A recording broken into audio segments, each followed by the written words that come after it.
It's really interesting. It's sort of like Pepsi, but it's got sort of a berry aftertaste. Oh, crap. Hey, Badass Matt. Yes, hello, it's Badass Matt. Space Lumberjack. Are you wearing a fake Santa beard? How can you tell that over the phone?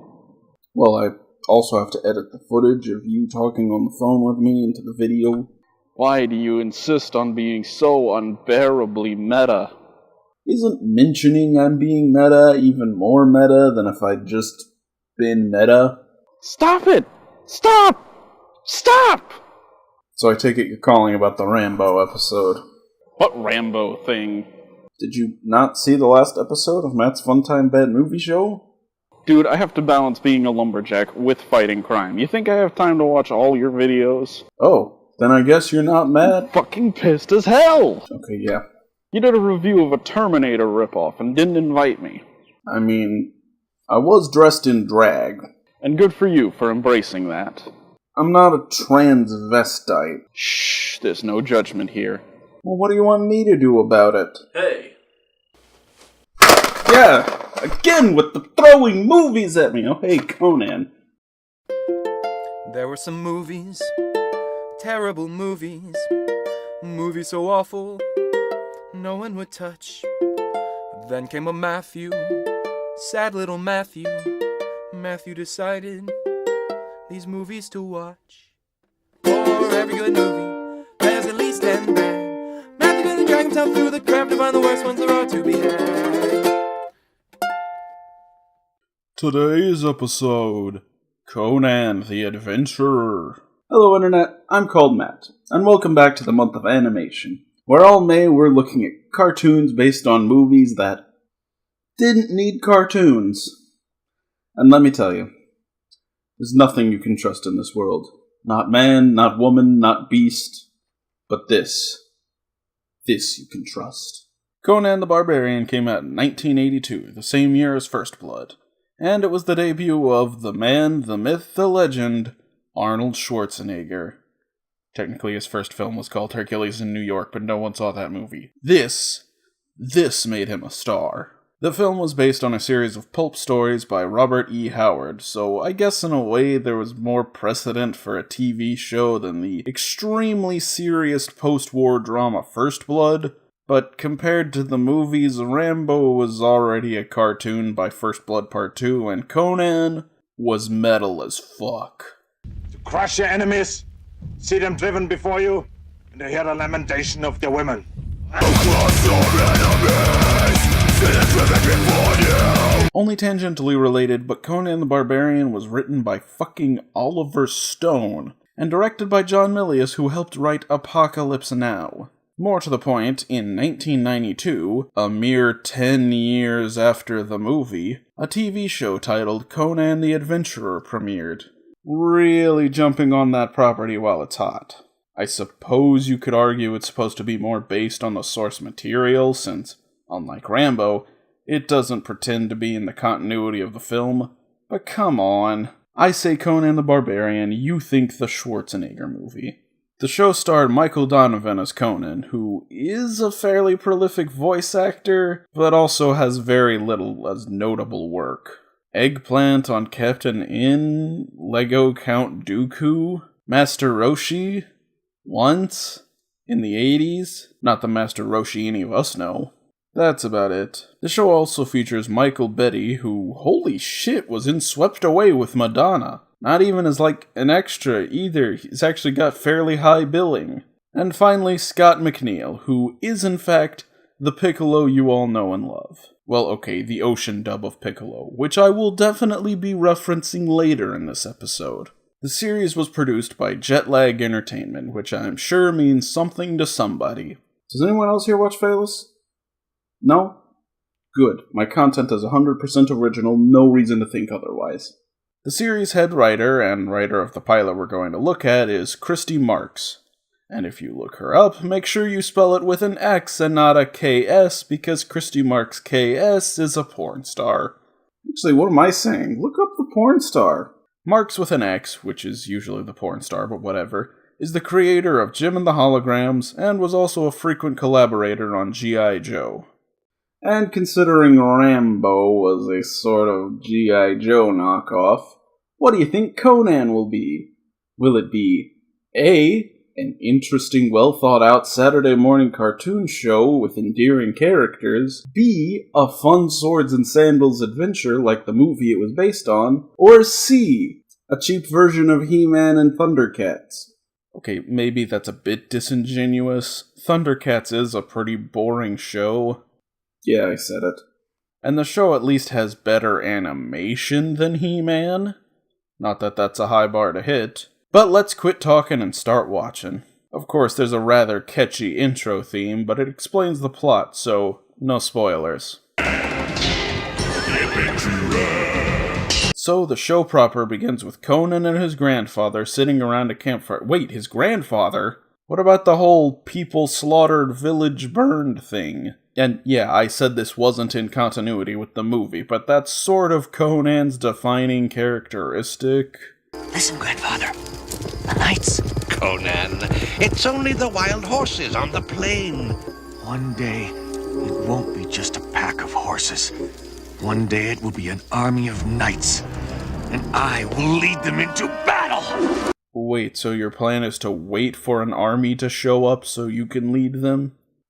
Someday my chance to be a prince will come. So a bunch of meteors rain down and Conan goes to examine them. The fiery tears are made of metal. Star metal. Dude, star metal is my favorite subgenre. Then we cut to Rastamon. Close enough. I think he's supposed to be the equivalent of James Earl Jones's character, but he sounds like Ganon from Faces of Evil. Don't be a fool, Dregs. Only a few stars are fallen. You must die! I mean, his snake god is named Set, just like in the movie, and he is a snake monster like James Earl Jones in the movie, but they have different names and do different things, so who knows?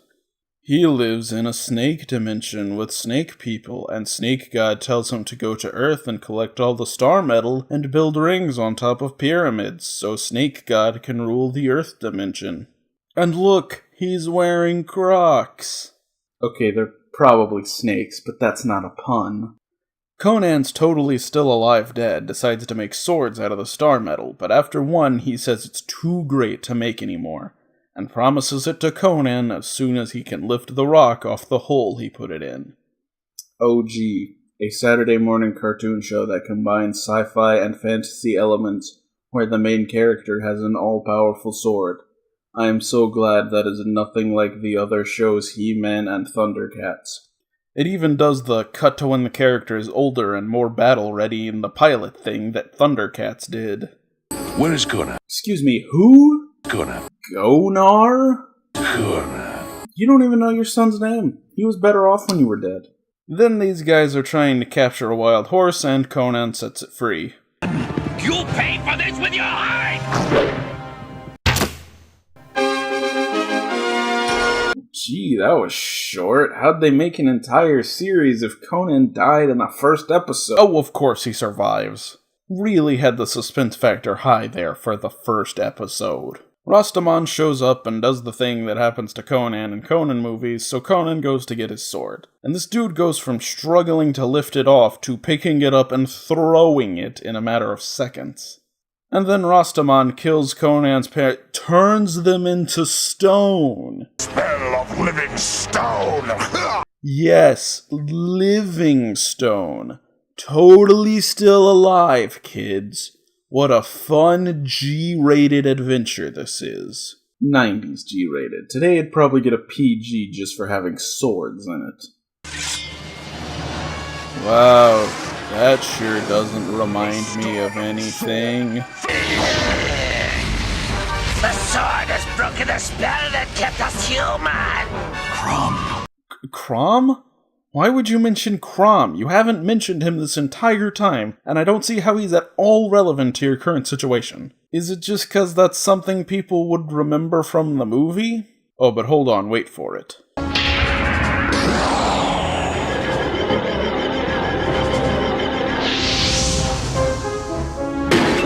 Yes, the star metal sword doesn't kill snake people, it sends them back to their snake dimension. I mentioned the ocean dub of Dragon Ball Z, and while I don't know a lot about that dub, I know about the next dimension. For those of you who grew up on the relatively uncensored version of DBZ, in the original ocean dub from Canada, heavy edits were made to make it more kid-friendly. I know, the perfect show for it. But one thing they changed was to eliminate death by simply saying anyone who got blasted went to the next dimension. Don't worry about your friend. You'll be seeing him soon in the next dimension. And since a handful of people who worked on that dub worked on this show, I'm not fully convinced they didn't steal that from Conan the Adventurer. Regardless, it's one of my favorite ways cartoons have skirted around death while still keeping some level of violence. Anyway, Conan goes after Rastamon and comes across the wild horse he freed earlier, who gives him a ride. Now, what should we call you? How about Midnight? You could have just said nay. Okay, I can't even get the laugh track to laugh at that one. Then a random old man appears and tells Conan where to go. What was that? Oh, nothing.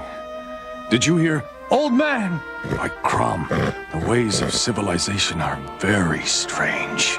Yeah, it's so weird when magic old men appear and disappear right in front of me. Hashtag so relatable. So Conan finds the secret cave and accidentally falls in and has to fight rock trolls. Talk about getting off to a rocky start. 'Cause Stallone was in Rocky. So the old man reveals that this was his grave and tells Conan how to free his parents and then introduces him to Needle. Oh god, no! Of all the tropes to steal from He-Man, annoying side character didn't need to be one of them. And I'm gonna say it, Needle is worse than Orko and even Snarf. Needle not want to go with big dumb barbarian. Excuse me? Adventurer? For him a pomegranate and he'll be fine. Ah, pomegranate. 'Cause I guess it was the only food not already tied to some other cartoon. A woman learns Conan needs a job and offers him work on her brother's ship. But uh-oh, it's a slave ship. And that's where the episode ends. With the real cliffhanger this time. Really, if you're that interested in what happens, the whole series is online for free, but frankly, that's enough for me. Like I said, it is at least more interesting than Thundercats and better animated than He-Man, but it's not something that could hold my attention for very long. Maybe as a kid I'd have been into it, but it offers very little for a grown audience. Well, yet another children's show based on an R-rated movie. I got one more cartoon for you, and while it's not based on an R-rated movie, it's definitely the best of the bunch.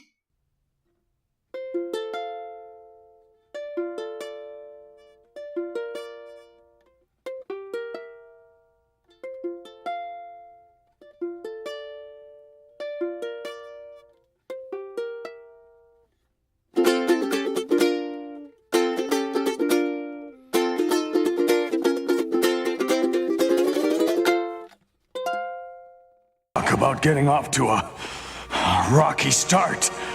Now what's this I hear about a Rambo episode? Don't worry about it.